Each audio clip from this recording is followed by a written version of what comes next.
The White Bear Area Chamber of Commerce and On Location TV19 are proud to present Your Business Matters, dedicated to your business needs. The White Bear Area Chamber is a nonprofit business organization serving as an advocate for the White Bear area and its business community.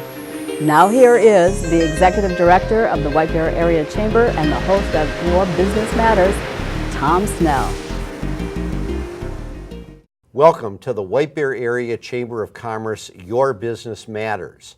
Today we have as our guest Scott Mueller, the owner of Mueller Memorial and also the current chair of the White Bear Area Chamber of Commerce. We're going to discuss some issues related to White Bear Lake and the role the Chamber has in water conservation to help with that issue. Scott, thank you very much for joining us today for our program. Thanks, Tom. It's my pleasure. Yep. Now, Scott, you've been involved to a large extent with some of the lake issues since you became chair of the White Bear Area Chamber. Is that correct? Yeah, that's true, but I've been involved long before that because I grew up in Matamidi, and I was privileged to be able to grow up right on the lake. Okay. And we were there during the glory days of the lake, and we saw it go up and down, but it always kind of came back to normal. Mm-hmm. Then, in recent years, as everyone knows, the discussion is all about the decline of the lake level. It's gone down like 6 feet. It's gone down actually 7 feet. 7 feet, okay. From its high, and so it's really been a problem. And in the last probably 2 or 3 years, it's become dire, and people are really looking at it and saying, how do we fix this? How do we replenish the lake? Right now, you are on a committee that is looking at those very issues. Is that correct? Yeah, it is. The White Bear Lake Conservation District has put together a committee called the Lake Level Resolution Committee. Okay. And the Lake Level Resolution Committee's purpose is to look at all of the possible solutions for the lake, for restoring the lake, and distill it down to the group of suggestions or actions that can really actually take place. And have they actually come up with any suggestions or solutions? Yeah, there are 6, and they've come up with 6. 5 of those require municipalities and easements and millions of dollars in infrastructure, and one of those does not. And so the ones that you're talking about, they would take a long time then to implement. Is that correct? Let me give you a couple of examples with some of them. So the most widely talked about one is to augment the lake from the Mississippi. And that would be to bring water in from Sucker Lake, and you'd have to filter it and treat it for zebra mussels and things like that. So that requires, although there's infrastructure to Sucker Lake, that would require a lot of easements, a lot of municipalities to say yes, and a lot of money to get done. Okay. So that's one of the most visible ones. There are several others that are in the pipeline as well. Sure. But the one that we can do right now. And so there's something that we can do immediately. Yeah, there's something that we can do immediately without any cost. It isn't very exciting, but it is water conservation. And water conservation is something that we really haven't focused on in Minnesota because we're the land of 10,000 lakes. Right. And in fact, when we were kids, NSP, our power company, would advertise that NSP was penny cheap. Use it. Yep. And now we're all about conserving electricity. We're going to be all about conserving our water resources as well, because this is not just a White Bear Lake problem. This is a state of Minnesota problem. Now, when you bring up about conserving our water resources, we use water that comes out of wells, typically in the White Bear area and our communities. Is that correct? It is correct. And whereas Minneapolis and St. Paul, they use water that comes from the Mississippi called surface water. Right. So there's a big difference. There's a big difference between that. So what's led to the decline of the lake. So I got to go over a little history here in order to lead to the decline of the lake. So the lake's gone up and down and always restored itself. But in recent years, it's gone down and gone down at a steady pace.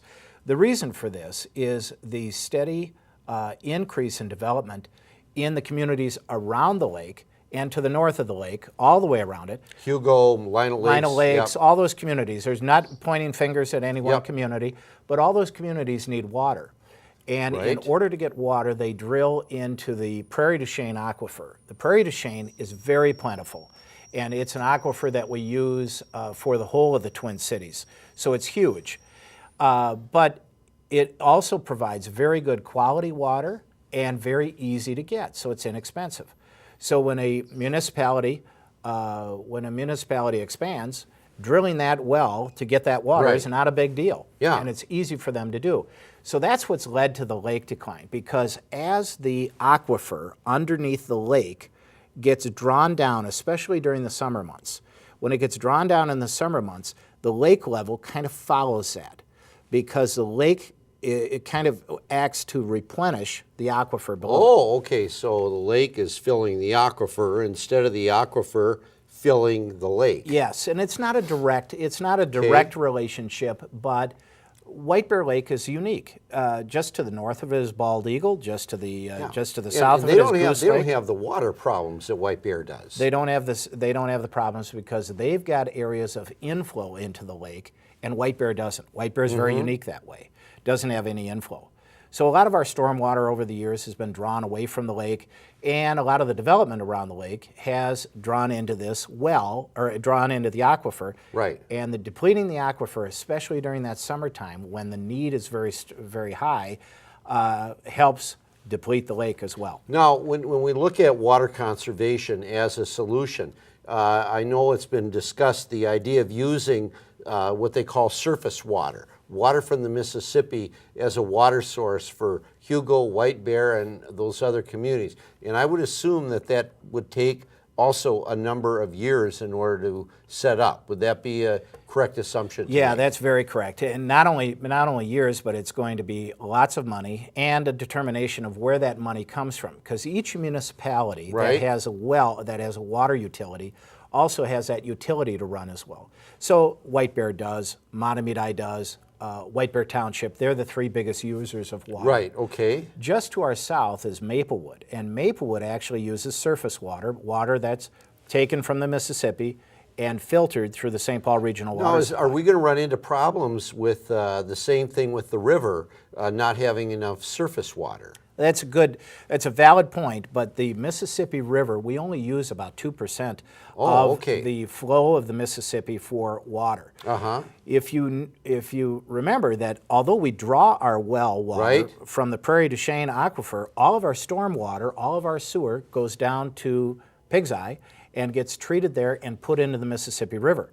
Wow. So we take out of one pocket and drop it into another one. Whereas we could use, the Mississippi and the other things to help us replenish. So what we're looking at is a lot of the solutions that you mentioned earlier are going to take a considerable amount of time.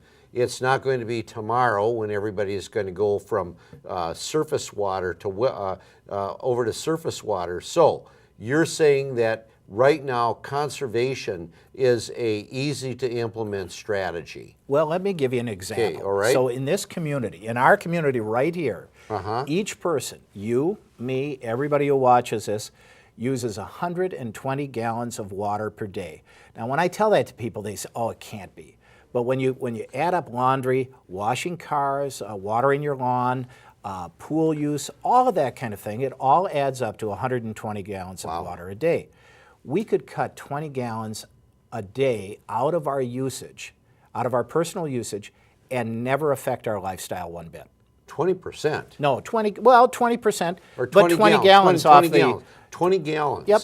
And what might be some of the ways that people can cut that kind of usage without affecting their lifestyle? A couple of the simple and obvious ones are to get low-flow fixtures at your home or your business.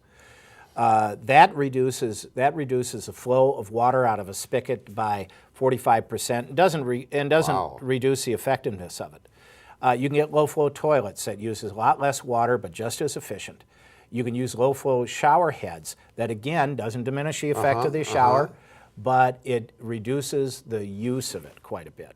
And you can put a moisture sensor in your yard, as we did at our funeral home. Right. And that senses the moisture of the dirt, not the water, not rain sensor. It senses that, and it only waters the yard when you absolutely need it. So it's cut back. That along with the 3 other things that we've done, have cut back our water use better than 20%. Better than 20%. So if all the homeowners in White Bear, or some of the homeowners, were to do that, it could really have an effect on our aquifer. It would have an enormous effect, because right now, of the 3 biggest users of water, which would be White Bear Township, Matamidi, and White Bear, the city of White Bear, we all use about the same gallons of water during the year. And if we reduce that by 20%, that would have a huge impact. Now, I understand. I mean, I and most of the members of our chamber are really concerned about what's going on with White Bear Lake. How do you explain to a homeowner in Hugo or Lionel Lakes, for example, that maybe don't use White Bear Lake or don't really have an understanding of why it's so valuable to this metro community? Why should they conserve water? That's always a good question. This issue started out when it really started coming under fire a couple of years ago. All right. People started looking at it as a homeowner, as a lake homeowner issue, of those people that had lakefront on White Bear. Why should I be concerned about their value of their home? It is a bigger issue than that, and I think people are starting to see that, because low value on the property also has a value, has a diminishing value on the business community as well. And this lake, which is recreational in nature, is not just used by the homeowners. Right. It is an asset that is used by the entire Twin Cities. Right. This issue won't go away. It's only going to get more intense. 80% of the water usage, 81% actually, is used by residents. Not by business. No, 19% is used by business. Because a lot of people, I think, have the understanding or the thought that a lot of the water is used by business more so than the homeowners. But here's what I think the White Bear Area Chamber of Commerce can do, and that's why we got behind this conservation effort. The next question. Is that at some point somebody's got to lead the charge. Right. And everybody talks about, gee, if I do it, it's just a drop in the bucket. But if we band together a bunch of businesses and we say, listen, we're taking a stand. We're each doing 4 different things to conserve water. Okay. And they may be a variety of different things, but we're being very concerted in our efforts about that. As a result of that, those businesses now that commit to that put signs up and table tents on their restaurant tables, and you'll see the window clings, and you'll see signs all over the city of companies that are doing this.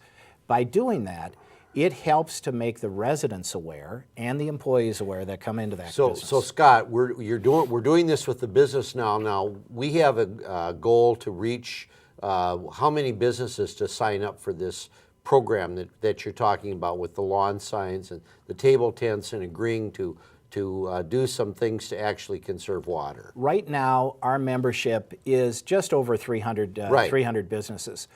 My goal initially was to say, okay, let's get 10% of our businesses, 30 businesses, to show up at the initial event. We're already beyond that. We are. And so now my next goal, so June 27th, we did a kickoff event at Bel Air Beach, very well attended. The municipalities around are very supportive. The DNR is very supportive. The Conservation District is very supportive. And we started to catch a lot of momentum. Now we're up to about 45 businesses. My goal is to get us to 60, which would be 20% of our membership, by the end of the season. But in addition to that, here's what's happened that's really had a nice effect. People that are homeowners have come up to us and say, how do I get involved? Now that would be the next question I have, because since you mentioned 80% of the water usage comes from homeowners, isn't it important that the chamber at least take a look at doing some things that are going to get homeowners, residents in our area, to also take a serious look at conservation? If the chamber's involved in that, what are some thoughts that you have? Absolutely. And so we had always hoped that if the chamber takes a leadership position on this conservation effort, we had hoped that it would roll over into the residential interest as well. And that's gone beyond our expectations. So we've really had to move up our pace on that.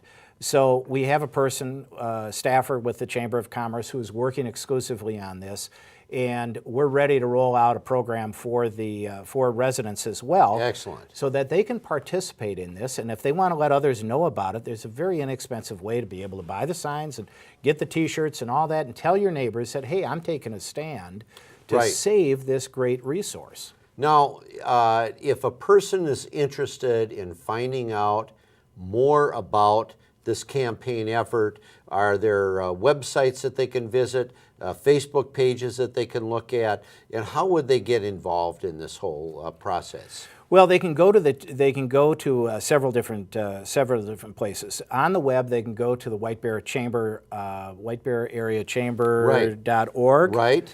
They can go there, or they can go to our .com. I'm sorry. That's they all right. can go to our Facebook page too, which is Saving the Lake. Facebook, Saving the Lake, and then they can go to, they can call the Chamber office. Right. They can call my office at Mueller Memorial too, and we'll get them connected with the resources. We'll give them a list of things that they can do. All right. And that's not the list. That's just one of the lists of things that they can do. Okay. All right. Now, Scott, what is your phone number if somebody wanted to call Mueller Memorial to find out information about this campaign effort? Well, the good thing about our phone number is we answer it all the time. So if you have an interest, you can call it anytime at 651-429-4944. Right. 651-429-4944, or you can call the Chamber office, and we're ready. Yeah, and that number for the Chamber office is 651-429-8593. Now, when a homeowner signs up for this campaign, they get a lawn sign, right? So people will know that they're involved in the White Bear Lake Save the Lake effort, and also get a T-shirt and some other opportunity.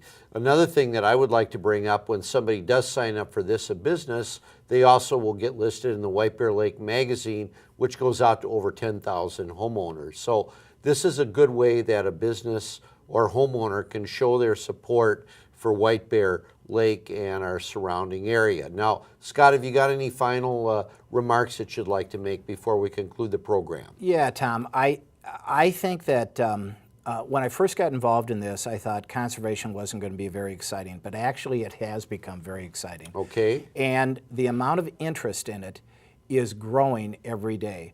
And there are some meaningful things that everybody can do, whether it's a business or not. And I want to make sure that everybody knows that although we're the White Bear Area Chamber of Commerce is a program of them, you do not need to be a member of the Chamber in order to participate. Wonderful. Okay. So we want all businesses to stand up, and businesses are being recognized by customers who come into these places and say, we appreciate what you're doing. Absolutely. And I'd like to also say that the voluntary conservation efforts have worked in other communities. And Scott, it was great to have you on our program today. And again, this is the White Bear Area Chamber of Commerce. Your business matters. Thank you very much. Thanks, Tom. You've been watching Your Business Matters. For more information on this program or the White Bear Area Chamber, visit www.whitebearchamber.com or call 651-429-8593.